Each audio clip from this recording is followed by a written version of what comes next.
ರೇಣುಕಾಸ್ವಾಮಿ ಕೊಲೆ ನಡೆದು ಬರೋಬ್ಬರಿ 3 ತಿಂಗಳು. ನಾಳೆ ಕೋರ್ಟ್ ಎದುರು ಡಿ ಗ್ಯಾಂಗ್.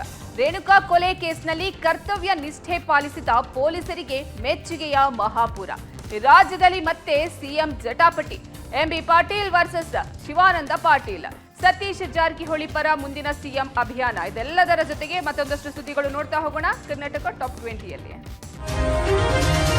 ರೇಣುಕಾಸ್ವಾಮಿ ಕೊಲೆ ನಡೆದು ಇವತ್ತಿಗೆ ಬರೋಬ್ಬರಿ 3 ತಿಂಗಳು. ಕಿಡ್ನಾಪ್ ಮಾಡಿ ರೇಣುಕಾಸ್ವಾಮಿಯನ್ನು ಕ್ರೂರವಾಗಿ ಕೊಲೆ ಮಾಡಿ 3 ತಿಂಗಳಾಯಿತು. ಈ ಮಧ್ಯೆ ನಟ ದರ್ಶನ್ ಸೇರಿ 17 ಮಂದಿಯ ಬಂಧನ ಮಾಡಿ ಚಾರ್ಜ್ ಶೀಟ್ ಹಾಕಲಾಗಿದೆ. 3991 ಪುಟಗಳ ಚಾರ್ಜ್ ಶೀಟ್ ಸಲ್ಲಿಕೆ ಮಾಡಲಾಗಿದೆ. ಚಾರ್ಜ್ ಶೀಟ್ನಲ್ಲಿ ಡಿ ಗ್ಯಾಂಗ್ ಕ್ರೌರ್ಯದ ಬಗ್ಗೆ ಉಲ್ಲೇಖವಾಗಿದೆ. ದರ್ಶನ್ ಸೇರಿ ಆರೋಪಿಗಳ ಪಾತ್ರದ ಬಗ್ಗೆ ಸಾಕ್ಷ್ಯದ ಸಮೇತ ಅಂತಿಮ ವರದಿ ಉಲ್ಲೇಖವಾಗಿದೆ.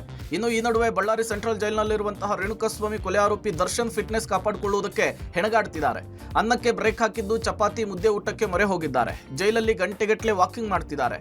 ಕಣ್ತುಂಬ ನಿದ್ದೆ ಮಾಡ್ತಾ ಇದ್ದು ವಿಟಮಿನ್ ಟ್ಯಾಬ್ಲೆಟ್ ಅನ್ನು ಕೂಡ ಸೇವಿಸ್ತಿದ್ದಾರಂತೆ. ಮಾನಸಿಕವಾಗಿ ಕುಗ್ಗಿದ್ರು ಫಿಟ್ನೆಸ್ಗೆ ಹೆಚ್ಚು ಆದ್ಯತೆಯನ್ನು ಕೊಡ್ತಿದ್ದಾರೆ. ಡಿ ಗ್ಯಾಂಗ್ನಿಂದ ರೇಣುಕಾಸ್ವಾಮಿ ಕೊಲೆ ಪ್ರಕರಣದ ಆರೋಪಿಗಳ ನ್ಯಾಯಾಂಗ ಬಂಧನದ ಅವಧಿ ನಾಳೆಗೆ ಅಂತ್ಯವಾಗಲಿದೆ. ನಾಳೆ ಡಿ ಗ್ಯಾಂಗ್ ಆರೋಪಿಗಳು ಕೋರ್ಟ್ ಎದುರು ಹಾಜರಾಗಲಿದ್ದಾರೆ. ಬಳ್ಳಾರಿ ಜೈಲಿನ ಹೈಸೆಕ್ಯೂರಿಟಿ ಸೆಲ್ನಲ್ಲಿ ವಿಡಿಯೋ ಕಾನ್ಫರೆನ್ಸ್ ಮೂಲಕ ದರ್ಶನ್ ಹಾಜರಾಗ್ತಿದ್ದಾರೆ. ಚಾರ್ಜ್ ಶೀಟ್ ಸಲ್ಲಿಕೆಯ ಬಳಿಕ ಮೊದಲ ಬಾರಿಗೆ ಆರೋಪಿಗಳು ಕೋರ್ಟ್ ಎದುರು ನಿಲ್ಲಲಿದ್ದಾರೆ. ಈ ನಡುವೆ ನಾಳೆಯೇ ದರ್ಶನ್ ಪರ ವಕೀಲರು ಬೇಲ್ಗೆ ಅರ್ಜಿಯನ್ನು ಸಲ್ಲಿಸಲಿದ್ದಾರೆ. ದರ್ಶನ್ ಪರ ವಕೀಲರು ಚಾರ್ಜ್ ಶೀಟ್ನ ಪ್ರತಿ ಸಿಕ್ಕ ಬಳಿಕ ಜಾಮೀನು ಅರ್ಜಿಯನ್ನು ಸಲ್ಲಿಸಲಿದ್ದು ದೋಷಾರೋಪ ಪಟ್ಟಿಗಾಗಿ ಕಾಯ್ತಿದ್ದಾರೆ. ಇತ್ತ ನಾಳೆಯೇ ಪವಿತ್ರ ಗೌಡ ಜಾಮೀನು ಭವಿಷ್ಯ ನಿರ್ಧಾರವಾಗಲಿದೆ. ಜಾಮೀನಿಗೆ ಹೈಕೋರ್ಟ್ ಮೊರೆ ಹೋಗಿರುವ ಪವಿತ್ರ ಗೌಡ ಜಾಮೀನು ಅರ್ಜಿ ಸೆಷನ್ ಕೋರ್ಟ್ನಲ್ಲಿ ವಜಾ ಆಗಿತ್ತು. ಈ ಹಿನ್ನೆಲೆಯಲ್ಲಿ ಪವಿತ್ರ ಗೌಡ ಹೈಕೋರ್ಟ್ನಲ್ಲಿ ಅರ್ಜಿ ಸಲ್ಲಿಸಿದ್ದು ನಾಳೆ ಹೈಕೋರ್ಟ್ನಲ್ಲಿ ಪವಿತ್ರ ಗೌಡ ಜಾಮೀನು ಅರ್ಜಿ ವಿಚಾರಣೆ ಬರುವ ಸಾಧ್ಯತೆ ಇದೆ. ರೇಣುಕಾಸ್ವಾಮಿ ಕೊಲೆ ಕೇಸ್ನಲ್ಲಿ ಪೊಲೀಸರು ಯಾರ ಒತ್ತಡಕ್ಕೂ ಮಣಿಯದೆ ತಮ್ಮ ಕರ್ತವ್ಯ ನಿಷ್ಠೆಯನ್ನು ಪಾಲಿಸ್ತಾ ಇದ್ದಾರೆ. ಪೊಲೀಸ್ ಅಧಿಕಾರಿಗಳ ಈ ಕಾರ್ಯಕ್ಕೆ ಹಿರಿಯ ಅಧಿಕಾರಿಗಳು ಜನಸಾಮಾನ್ಯರಿಂದ ಮೆಚ್ಚುಗೆಯ ಮಹಾಪುರವೇ ಹರಿದು ಬರ್ತಿದೆ. ರೇಣುಕಾಸ್ವಾಮಿ ಕೊಲೆ ಪ್ರಕರಣ ಹೈ ಪ್ರೊಫೈಲ್ ಕೇಸ್ ಆಗಿರೋದ್ರಿಂದ ಪೊಲೀಸ್ ಅಧಿಕಾರಿಗಳಿಗೂ ಕೂಡ ಸಾಕಷ್ಟು ಒತ್ತಡಗಳು ಬಂದಿತ್ತು. ಆದರೆ ಪೊಲೀಸರು ಯಾರ ಪ್ರಭಾವಕ್ಕೂ ಒಳಗಾಗದೆ ಆರೋಪಿಗಳ ಹೆಡೆಮುರಿ ಕಟ್ಟಿದ್ದಾರೆ. ಹಣವಂತ ಪ್ರಭಾವಿ ನಟ ದರ್ಶನ್ ಸೇರಿ 17 ಮಂದಿಯನ್ನ ಬಂಧನ ಮಾಡಿ ಜೈಲಿಗೆ ಕಳುಹಿಸಿದಂತಹ ಪೊಲೀಸರು ಯಾರ ಆಮಿಷಕ್ಕೂ ಕೂಡ ಒಳಗಾಗಿಲ್ಲ. ಪೊಲೀಸರು ಗುಬ್ಬಿ ಮೇಲೆ ಬ್ರಹ್ಮಾಸ್ತ್ರ ಎಂಬಂತೆ ಅಮಾಯಕರ ಮೇಲೆ ದಂಡ ಪ್ರಯೋಗ ಮಾಡ್ತಾರೆ ಎಂಬ ಮಾತು ದರ್ಶನ್ ಕೇಸ್ನಲ್ಲಿ ಸುಳ್ಳು ಮಾಡಿದ್ದಾರೆ. ರೇಣುಕಾಸ್ವಾಮಿ ಕೊಲೆ ಕೇಸ್ನಲ್ಲಿ ಪೊಲೀಸರು ದರ್ಶನ್ ಬಂಧನ ಮಾಡಿದ್ದು ದುಡ್ಡು ರಾಜಕೀಯ ನಾಯಕರ ಬೆಂಬಲದಿಂದ ಹೊರಗಡೆ ಬಂದ್ಬಿಡ್ತಾರೆ ಎಂಬ ಮಾತಿತ್ತು. ಜೊತೆಗೆ ಚಾರ್ಜ್ ಶೀಟ್ನಲ್ಲಿ ದರ್ಶನ್ ಅವರನ್ನ ಬಚಾವ್ ಮಾಡಿಸಿ ಬಿಡ್ತಾರೆ ಎಂಬ ಇತ್ಯಾದಿ ಮಾತುಗಳು ಕೂಡ ಕೇಳಿ ಬರ್ತಿತ್ತು. ಆದರೆ ಈ ಮಾತುಗಳು ಬರೀ ಮಾತಾಗಿಯೇ ಉಳಿದಿದೆ. ಕಾರಣ ಚಾರ್ಜ್ ಶೀಟ್ ಮಾಡುವಾಗಲೂ ಕೂಡ ಪೊಲೀಸರು ಯಾರ ಒತ್ತಡಕ್ಕೂ ಮಣಿಯದೆ ಸಾಕ್ಷಿಯನ್ನ ಕಲೆ ಹಾಕಿದ್ದಾರೆ. ಬಂಧಿತ ಕೊಲೆ ಆರೋಪಿಗಳಿಗೆ ಶಿಕ್ಷೆ ಆಗುವ ಮಟ್ಟಕ್ಕೆ ಸಾಕ್ಷಿಯನ್ನ ಕಲೆ ಹಾಕಿ ಪೊಲೀಸರು ಆರೋಪಿಗಳನ್ನ ಲಾಕ್ ಮಾಡಿದ್ದಾರೆ. ರೇಣುಕಾಸ್ವಾಮಿ ಕೊಲೆ ಕೇಸ್ನಲ್ಲಿ ಪೊಲೀಸರು ಸ್ವಲ್ಪ ಯಾಮಾರಿದ್ರು ಅಮಾಯಕರಷ್ಟೇ ಶಿಕ್ಷೆಗೆ ಗುರಿಯಾಗಬೇಕಿದ್ದಂತಹ ಈ ಕೇಸನ್ನ ಕೆದಕಿ ಪೊಲೀಸರು ದರ್ಶನ್ ಬುಡಕ್ಕೆ ಕೈ ಹಾಕಿ ಕಟ್ ಹಾಕುವಲ್ಲಿ ಯಶಸ್ವಿಯಾಗಿದ್ದಾರೆ. ಜೂನ್ 8ರಂದು ಕಿಡ್ನಾಪ್ ಆಗಿದ್ದ ಚಿತ್ರದುರ್ಗದ ರೇಣುಕಾಸ್ವಾಮಿ ಜೂನ್ 9ರಂದು ಬೆಳಗ್ಗಿನ ಜಾವ ಅನಾಥ ಶವವಾಗಿ ಸಿಕ್ಕಿದ್ದ. ಸುಮನಹಳ್ಳಿ ರಾಜಕಾಲುವೆಯ ಬಳಿ ಅನಾಥ ಶವ ಬಿದ್ದಿದ್ದ ವಿಚಾರ ತಿಳಿದು ಸ್ಥಳಕ್ಕೆ ಬಂದಿದ್ದ ಕಾಮಾಕ್ಷಿಪಾಳ್ಯ ಪೊಲೀಸರು ತಡಮಾಡದೆ ತಕ್ಷಣವೇ ಕೊಲೆ ಕೇಸನ್ನ ಬೆನ್ನು ಹತ್ತಿದ್ರು. ಮೃತದೇಹದ ಮೈಮೇಲಾಗಿದ್ದಂತಹ ಗುರುತುಗಳಿಂದಲೇ ಪೊಲೀಸರಿಗೆ ಡೌಟ್ ಹೆಚ್ಚಾಗಿತ್ತು. ಇದೊಂದು ಕೊಲೆ ಯಾರು ಮಾಡಿದ್ದು ಯಾತಕ್ಕಾಗಿ ಮಾಡಿದ್ದು ಅಂತ ಹೇಳಿ ಅನುಮಾನಗೊಂಡಿದ್ದಂತಹ ಪೊಲೀಸರು ಪ್ರಕರಣದ ತನಿಖೆಯನ್ನ ಶುರು ಮಾಡಿದ್ರು. ಕೊಲೆ ಕೇಸ್ ಬೆನ್ನು ಬಿದ್ದಂತಹ ಕಾಮಾಕ್ಷಿಪಾಳ್ಯ ಪೊಲೀಸರು ಡಿ ಗ್ಯಾಂಗ್ ಅನ್ನ ಹೆಡೆಮುರಿ ಕಟ್ಟಿದ್ರು. ಮರ್ಡರ್ ಗ್ಯಾಂಗ್ನ ಒಟ್ಟು 17 ಮಂದಿ ಬಂಧಿಸುವಲ್ಲಿ ಕಾಮಾಕ್ಷಿಪಾಳ್ಯ ಪೊಲೀಸರು ಸಕ್ಸಸ್ ಆದ್ರು. ನಟ ದರ್ಶನ್, ಪವಿತ್ರ ಗೌಡ, ವಿನಯ್, ದರ್ಶನ್ ಮ್ಯಾನೇಜರ್ ನಾಗರಾಜ್, ಪ್ರದೂಷ್, ರಾಘವೇಂದ್ರ, ಅನುಕುಮಾರ್, ಕಾರ್ತಿಕ್ ಅಲಿಯಾಸ್ ಕಪ್ಪೆ, ನಿಖಿಲ್ ನಾಯಕ್, ಕೇಶವಮೂರ್ತಿ, ದೀಪಕ್ ಬಂಧಿಸುವಲ್ಲಿ ಪೊಲೀಸರು ಯಶಸ್ವಿಯಾಗಿದ್ರು. ಕೇಸ್ನಲ್ಲಿ ಯಾರೊಬ್ಬರೂ ಕೂಡ ತಪ್ಪಿಸಿಕೊಳ್ಳದಂತೆ ಎಚ್ಚರ ವಹಿಸಿದಂತಹ ಪೊಲೀಸರು ಕೇಸ್ನಿಂದ ಬಚಾವಾದೆ ಅಂದುಕೊಂಡಿದ್ದಂತಹ ದರ್ಶನ್ಗೂ ಬಿಸಿ ಮುಟ್ಟಿಸಿದ್ರು.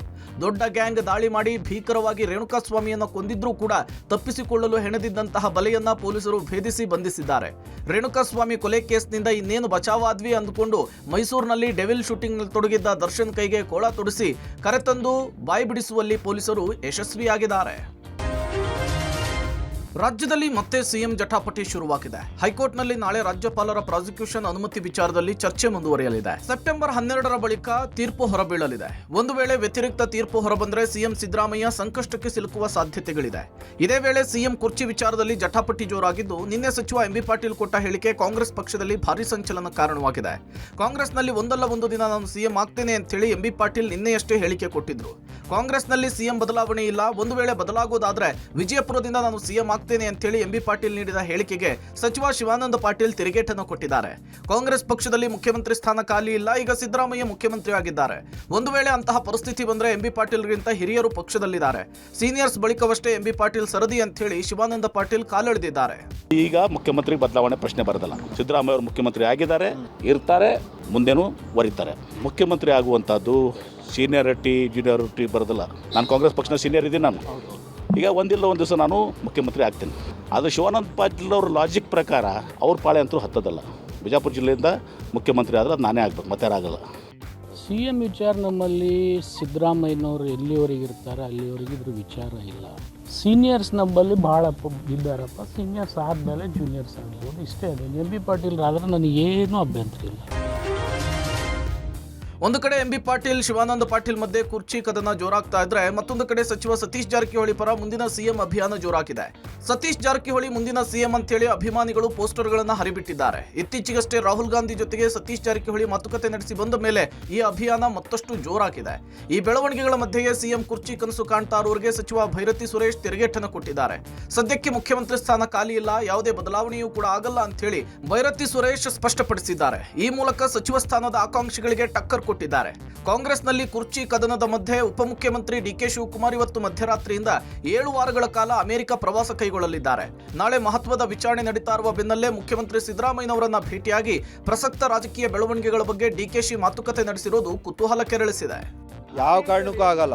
ಯಾವ ಕಾರಣಕ್ಕೂ ಮುಖ್ಯಮಂತ್ರಿಗಳ ಸ್ಥಾನ ಖಾಲಿ ಇಲ್ಲ. ವಿರೋಧ ಪಕ್ಷದವ್ರು ಏನೇ ಹೇಳ್ಕೊಳ್ಳಿ, ಏನೇ ಸುಳ್ಳು ಆಪಾದನೆಗಳು ಮಾಡ್ಕೊಳ್ಳಿ, ಮುಖ್ಯಮಂತ್ರಿಗಳು ಬದಲಾಗುವಂಥ ಪ್ರಶ್ನೆನೇ ಇಲ್ಲ, ಸಂಭವನೂ ಇಲ್ಲ. ಅದು ಆಸೆಗಳಿದ್ದೇ ಇರ್ತದಲ್ಲ. ಅದು ಮೂಡಾ ಬ್ರಹ್ಮಾಂಡ ಭ್ರಷ್ಟಾಚಾರದ ಮತ್ತೊಂದಿಷ್ಟು ಪ್ರಕರಣಗಳು ಈಗ ಬಯಲಾಗ್ತಾ ಇದೆ. ಮೂಡಾ ಆಯುಕ್ತರ ಭ್ರಷ್ಟಾಚಾರಗಳು ಬಯಲಾಗ್ತಾ ಇರುವ ನಡುವೆ ಇದೀಗ ಮಾಜಿ ಅಧ್ಯಕ್ಷರ ಸರದಿ ಶುರುವಾಗಿದೆ. ಒಂದೇ ದಿನದಲ್ಲಿ ಬರೋಬ್ಬರಿ 848 ನಿವೇಶನಗಳ ಖಾತೆಗಳನ್ನು ಮೂಡಾ ಮಾಜಿ ಅಧ್ಯಕ್ಷ HV ರಾಜೀವ್ ಮಾಡಿಸಿಕೊಂಡಿದ್ದಾರೆ. 252 ಎಕರೆ ಜಾಗದ ಕೆಲವು ಸರ್ವೆ ನಂಬರ್ಗಳು ವ್ಯಾಜ್ಯ ನ್ಯಾಯಾಲಯದಲ್ಲಿರುತ್ತೆ. ಹೀಗಾಗಿ ಸದರಿ ಬಡಾವಣೆಗಳ ನಿವೇಶನದ ಹಕ್ಕುಗಳನ್ನು ವರ್ಗಾವಣೆ ಮಾಡಬಾರದು ಅಂತ ಹೇಳಿ ಆದೇಶವಿದೆ. ಹೀಗಿದ್ರೂ 848 ನಿವೇಶನಗಳನ್ನು ಒಂದೇ ದಿನದಲ್ಲಿ ಮೂಡಾದಿಂದ ಬಿಡುಗಡೆಗೊಳಿಸಿ HV ರಾಜೀವ್ ಖಾತೆಯನ್ನು ಮಾಡಿಸಿಕೊಂಡಿದ್ದಾರೆ. ಅದಿಷ್ಟೇ ಅಲ್ಲದೆ ಆಯುಕ್ತರ ಅನುಮೋದನೆ ಇಲ್ಲದಿದ್ರೂ ನಿವೇಶನಗಳನ್ನು ಬಿಡುಗಡೆಗೊಳಿಸಿರುವುದಾಗಿ ಅಂದಿನ ಮೂಡಾ ಆಯುಕ್ತ ನಟೇಶ್ ಸರ್ಕಾರಕ್ಕೆ ಪತ್ರ ಬರೆದಿದ್ದಾರೆ.